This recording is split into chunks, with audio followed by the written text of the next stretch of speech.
জিসান একটি চায়ের দোকানে মাসে 150 টাকা মজুরিতে কাজ করত। তার খাওয়ার ব্যবস্থা হতো ওখান থেকেই। জিসানের লেখাপড়ার দায়িত্ব নিয়েছে আর্ন অ্যান্ড লিভ। আমরা এই স্কুলটিতে জিসানকে ভর্তি করেছি। এখন দেখুন এই স্কুলে জিসান খেলা করছে। এই যে খেলার মাঠ,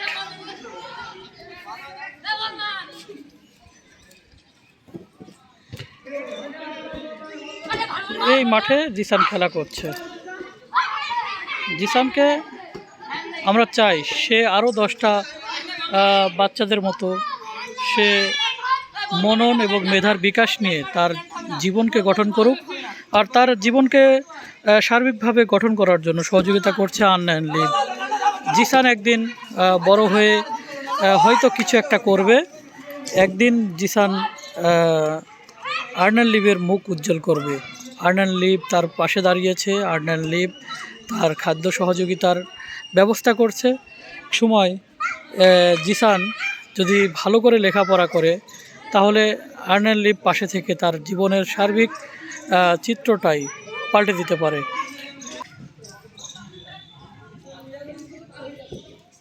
তুমি কি এই স্কুলে পড়তে চাও? এই স্কুলে পড়তে চাও? তুমি আগে কোন জায়গায় কাজ করতে? চার দোকানে। কয় টাকার বেতনে কাজ করতে? মাসে 150 টাকা। দেখুন কতটুকু বাচ্চা মাসে 150 টাকা সে হলো চায়ের দোকানে কাজ করত। দেখুন তার তার সমকক্ষে ছোট ছোট বন্ধুরা এই যে খেলাধুলা করছে। জিসানেরও মনে চায় অনেক সময় খেলাধুলা করতে। এই যে আজকে তার যে লেখাপড়ার ব্যবস্থা হয়েছে সেই খবর শুনে সে কিন্তু খেলার মাঠে এসছে খেলাধুলা করার জন্য। আমরা এখন যাচ্ছি জিসানকে নিয়ে। জিসান যেই দোকানটাতে কাজ করতো সেই দোকানটায় আমরা যাব। জিসান চলো তো, তুমি কোন দোকানে কাজ করতে? চলো।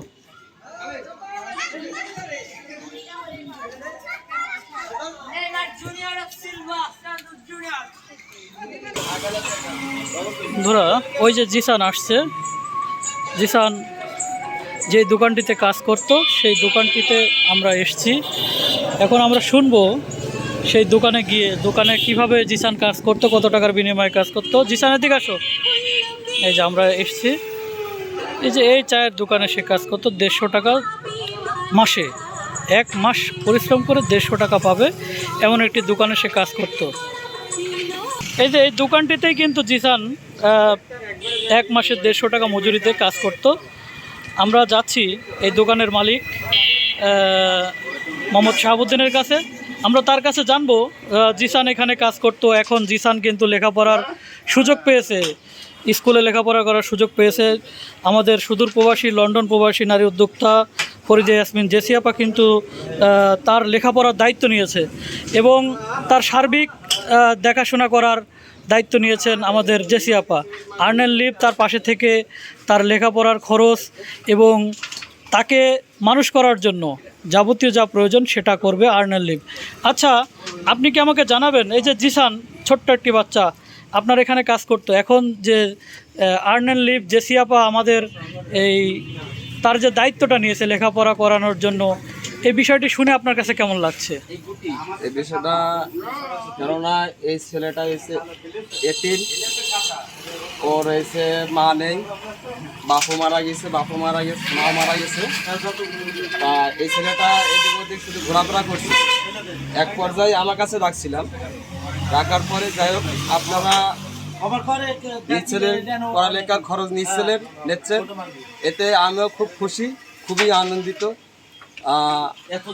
ওনার যে এই উদ্যোগটা খুবই ভালো লেগেছে। আশা করি এরকম এতিম ছেলে পেলে দেখে ওনার আওতায় নিয়ে যদি লেখাপড়া করে, হ্যাঁ, এতে সমাজ ভালো দিকে যাবে। আর দ্বিতীয় কথা এসে এটা কি বলবো, এটা মানে খুবই ভালো কাজ। এটা আমি চাচ্ছি যে এটা ধরে রাখুক। 6 মাস না 1 বছর, 6 বছর ছিল, এই 6 মাস ছিল। জীবননগর ইসলামপুর গ্রামের চায়ের দোকানদার শাহাবুদ্দিন হোসেন তিনি কিন্তু জানালেন যে এই জিসান কিন্তু এই চায়ের দোকানে 6 মাস কাজ করেছে এবং তাকে শারীরিকভাবে দেখাশোনা করার দায়িত্ব নিয়েছিলেন, কিন্তু তারও ইচ্ছা ছিল কিন্তু সাধ্য নেই। আসলে তারও অবস্থা সেরকম ভালো নয়, যার কারণে সে যতটুকু পেরেছে সহযোগিতা করেছে জিসানকে। তবে তিনি আমাদেরকে যা জানালেন, আসলে সে অসহায় মানুষ, তাকে বেতন দেওয়ার সেরকম ক্ষমতা ছিল না। তা প্রতিদিন তার কাছে 3 বেলা আমার কাছে খেত, অসহায় মিলে কাছে রেখে দিতাম। ওর হচ্ছে কাপড় চোপড় আমি বহন করতাম, আর মাস শেষে একটা অ্যামাউন্ট দিতাম যে যত হোক অসহায়, ওর হচ্ছে নানিরও পাশে কেউ দাঁড়ায় না, তা একটা দিতাম। দেখা যাচ্ছে 300 টাকা মতন, 300 দিতাম, 400 দিতাম, আর এখন দিতাম আর কি, দিয়ে ওইটা ওইভাবে চলতো আর কি। তা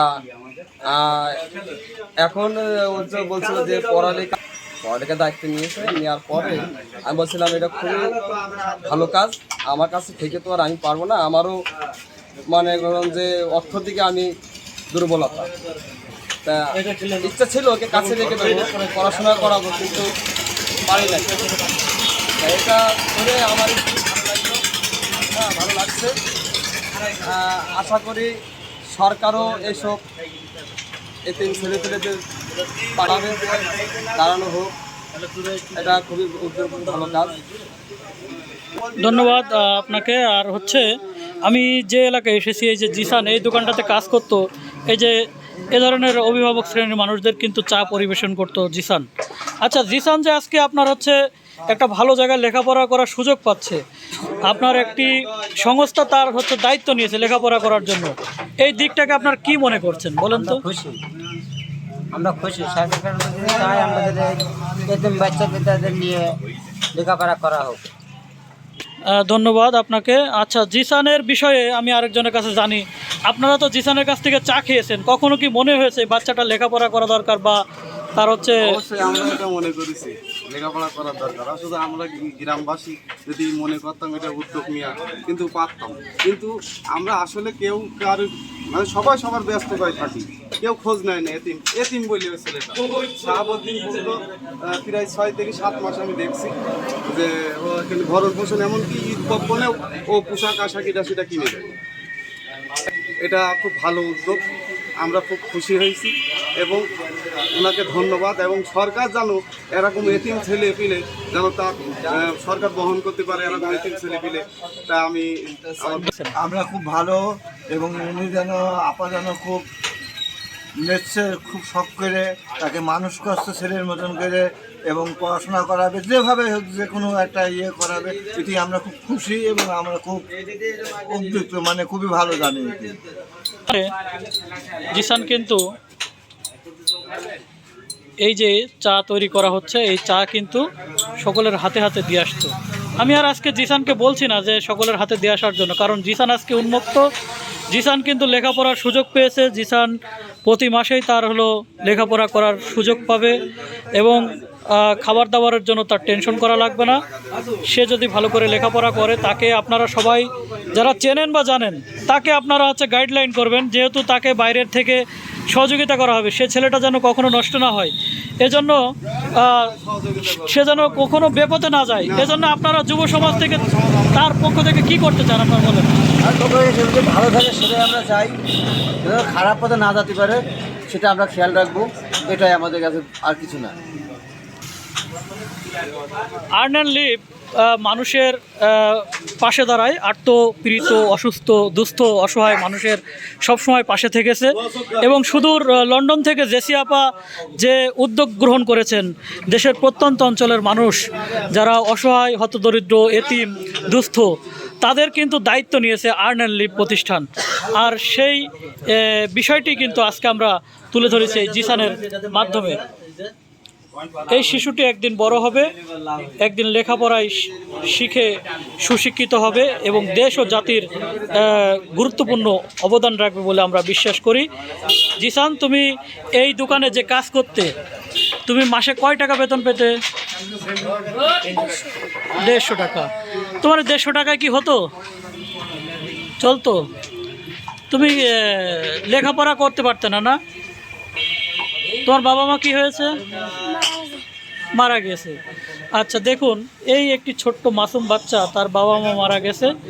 দোকানদার কিন্তু দায়িত্ব নিয়ে তাকে হচ্ছে বাবার মতো করেই মানুষ করতে চেয়েছিল, কিন্তু এখন জিসানের স্বপ্ন, জিসান লেখাপড়া করে আরও বড় কিছু করবে, এই প্রত্যাশায় জিসানের জীবন শুরু হচ্ছে। আমরা দোয়া করি জিসান বড় হয়ে অনেক কিছু করবে, সেই প্রত্যাশায় রইলাম আমরা।